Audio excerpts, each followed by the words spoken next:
మానవాళికి రక్షకుడు, మనకు కొండంత అండగా నిలిచేవాడు, మనసులో తలచిన వెంటనే గుండెల నిండా ధైర్యాన్ని నింపగలిగే మహాయోధుడు, అభయహస్తంతో ఎల్లవేళలా మనల్ని కాపాడే ఆ పవనపుత్రుడిని ఇప్పుడు మనసారా స్తుతించుకుంటే శ్రీ పంచముఖ ఆంజనేయ స్వామిగా అవతారమెత్తిన కథ దృశ్య రూపంలో తిరగిద్దాం రండి.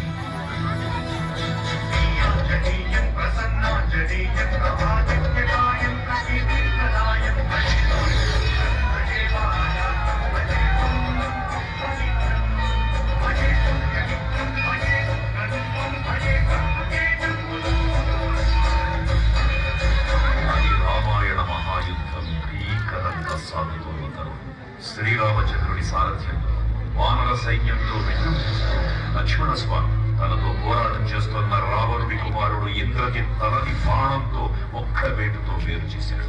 ఇంద్రజిత్ మరణ